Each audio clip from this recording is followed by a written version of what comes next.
Est-ce que tu as déjà eu cette sensation d'être prisonnier de tes propres pensées? De courir après quelque chose ou quelqu'un qui semble toujours à portée de main, mais jamais vraiment à toi? Imagine un instant que tu puisses te libérer de ce poids, ce besoin constant de contrôler, de prouver, de posséder. Et si je te disais que la liberté que tu cherches est déjà en toi, accessible ici et maintenant, grâce à une philosophie vieille de 2000 ans, le stoïcisme?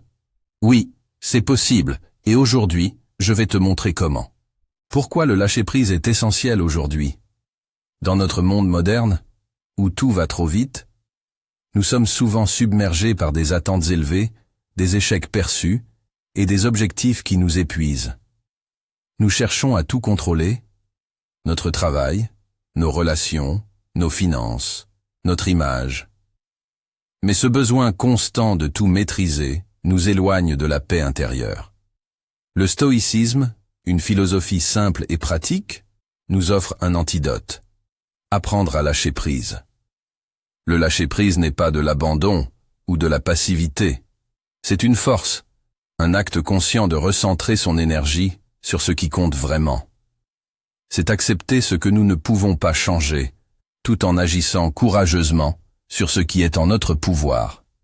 Voici 5 piliers pour comprendre et pratiquer l'art du lâcher-prise, inspirés des enseignements stoïciens et adaptés à notre vie quotidienne. Premier. Comprendre la distinction entre ce que tu peux contrôler et ce que tu ne peux pas. Une des idées centrales du stoïcisme, enseignée par Épictète, est la distinction entre ce qui dépend de nous et ce qui ne dépend pas de nous. Il y a des choses qui dépendent de nous et d'autres qui n'en dépendent pas. Épictète, Manuel. Ce qui dépend de toi, tes pensées, tes actions, tes choix, et la manière dont tu réagis aux événements. Ce qui ne dépend pas de toi, les opinions des autres, les actions d'autrui, les circonstances extérieures et les résultats. Adopter cette perspective te permet de canaliser ton énergie sur ce que tu peux véritablement influencer, au lieu de te consumer dans des combats inutiles. Par exemple, tu ne peux pas forcer quelqu'un à t'aimer ou à changer, mais tu peux travailler sur la manière dont tu gères cette situation. Fais une liste de tes préoccupations actuelles. Classe-les en 2 colonnes, ce que tu peux contrôler et ce que tu ne peux pas. Concentre-toi sur les actions dans la première colonne et laisse tomber les émotions inutiles attachées à la deuxième. Deuxième. Pratiquer l'acceptation radicale, amor fati. Amor fati, ou aimer son destin, est une idée clé chez Marc Aurèle et les stoïciens. Cela signifie embrasser tout ce qui arrive, bon ou mauvais, comme nécessaire et utile à ton chemin. Ne souhaite pas que les choses arrivent comme tu veux, mais souhaite qu'elles arrivent comme elles arrivent, et tu seras heureux. Épictète. Accepter ne veut pas dire approuver l'injustice ou la douleur, mais plutôt trouver la force dans l'adversité. C'est apprendre à transformer chaque obstacle en opportunité de grandir.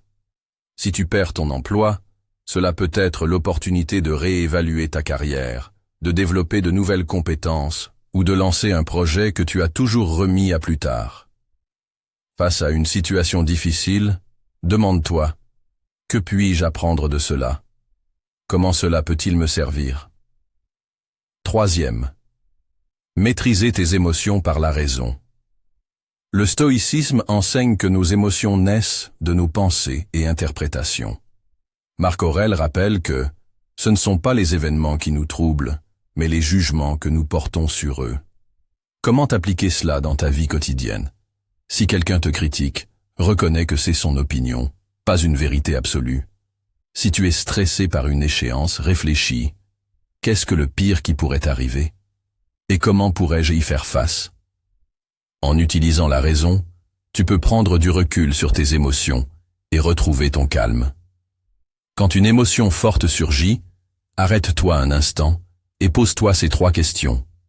Quelle est la cause de cette émotion? Est-ce sous mon contrôle? Comment puis-je répondre de manière vertueuse et constructive? Quatrième. Apprendre à se contenter de moins. Le lâcher-prise implique souvent de renoncer au superflu. Sénèque nous enseigne que la richesse ne vient pas de l'accumulation, mais de l'appréciation de ce que nous avons déjà. Ce n'est pas l'homme qui a peu qui est pauvre, mais celui qui désire toujours plus. Dans notre société moderne, nous sommes constamment bombardés par des messages qui nous poussent à consommer davantage, à vouloir toujours plus de biens, de succès et de reconnaissance.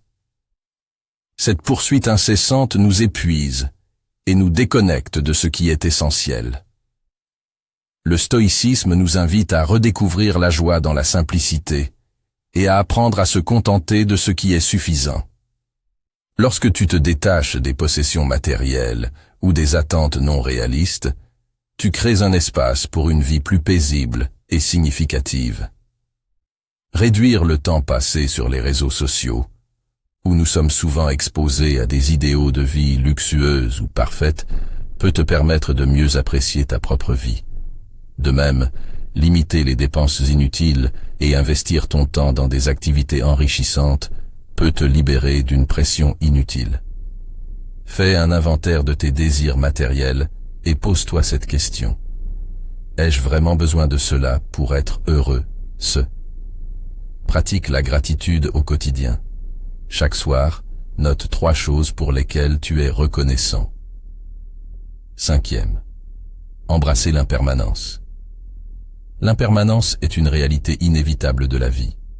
Rien n'est permanent, ni les succès, ni les échecs, ni même nos relations ou notre propre existence. Plutôt que de résister à cette vérité, le stoïcisme nous invite à l'accueillir avec sagesse.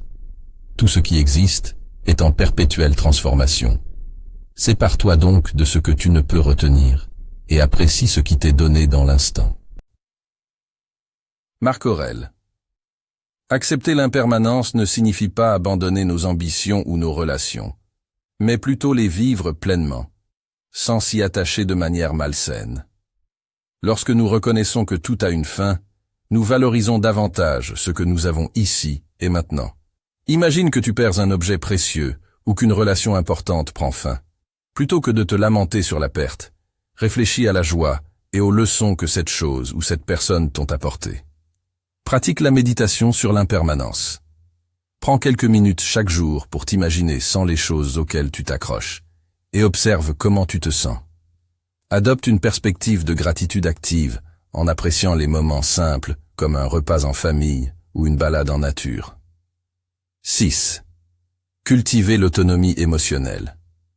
Le stoïcisme insiste sur l'importance de trouver en soi-même la source de son équilibre et de son bonheur. Épictète disait « Ce qui trouble les hommes, ce ne sont pas les choses, mais les jugements qu'ils portent sur elles. » Autrement dit, nos émotions négatives naissent souvent de notre interprétation des événements, et non des événements eux-mêmes. Cultiver l'autonomie émotionnelle, c'est apprendre à ne pas laisser les circonstances extérieures dicter notre paix intérieure. Dans le contexte actuel, cela signifie par exemple ne pas se laisser abattre par une critique ou un échec. Les réseaux sociaux, les pressions professionnelles ou les attentes sociales peuvent facilement ébranler notre confiance en nous. Mais le stoïcisme nous rappelle que nous avons toujours le choix de notre réponse émotionnelle. Si quelqu'un te critique, plutôt que de te sentir blessé, pose-toi la question. Cette critique est-elle fondée? Si oui, que puis-je en apprendre? Sinon, pourquoi devrais-je m'en préoccuper? Prends l'habitude de noter tes réactions émotionnelles dans un journal. Quels événements les ont déclenchés? Était-ce lié à ta perception ou à une réalité objective? Pratique des exercices de respiration consciente lorsque tu te sens submergé par une émotion, afin de retrouver ton calme avant d'agir. Cultiver l'autonomie émotionnelle, c'est finalement se libérer de l'emprise des facteurs extérieurs sur notre bien-être. En développant cette force intérieure, tu deviendras moins vulnérable aux aléas de la vie et davantage maître de toi-même. 7. Pratiquer l'action désintéressée. Le lâcher-prise ne consiste pas seulement à s'alléger de nos fardeaux émotionnels ou matériels, mais aussi à agir sans attendre de récompense en retour. Les stoïciens insistent sur l'importance de contribuer au bien commun sans se préoccuper des résultats immédiats. Comme le disait Marc Aurèle, « Ne fais pas le bien en attendant une reconnaissance, agis par devoir et vertu. » L'action désintéressée nous libère du besoin d'approbation et de validation, car elle repose sur nos valeurs, et non sur des attentes extérieures. Cela permet de travailler, d'aimer et d'aider sans être prisonnier des réactions des autres. Aider un collègue sans chercher à être félicité ou consacrer du temps à une cause humanitaire sans attendre de retour sont des exemples modernes d'action désintéressée. Ces actes renforcent notre sentiment d'accomplissement personnel tout en nous détachant des jugements extérieurs. Engage-toi dans une activité bénévole ou une action altruiste qui te tient à cœur. Fais chaque jour une bonne action anonyme, aussi petite soit-elle, comme offrir un sourire ou payer un café à quelqu'un. En cultivant l'action désintéressée, tu renforces ton intégrité et ton alignement avec les principes stoïciens, tout en contribuant à un monde meilleur. En conclusion, le chemin vers la vraie liberté. L'art du lâcher-prise, selon le stoïcisme, n'est pas une fuite de la vie, mais une manière plus profonde de l'embrasser. En apprenant à distinguer ce que nous pouvons contrôler, à accepter notre destin, à maîtriser nos émotions, à vivre avec moins, à embrasser l'impermanence, à cultiver l'autonomie émotionnelle et à pratiquer l'action désintéressée, nous trouvons une liberté que rien ni personne ne peut nous retirer. Cette liberté n'est pas une absence de défis, mais une capacité à les affronter avec calme et résilience. Elle réside dans la compréhension que tout ce qui est véritablement précieux est déjà en nous. Comme le rappelle Sénèque, celui qui est serein en lui-même est maître de l'univers. Alors, pourquoi ne pas commencer aujourd'hui à cultiver cette sérénité en toi? Le lâcher-prise est un art qui se perfectionne avec le temps et la pratique. Chaque jour est une opportunité de devenir un peu plus libre, un peu plus en paix. Embrasse ce chemin avec courage et sagesse.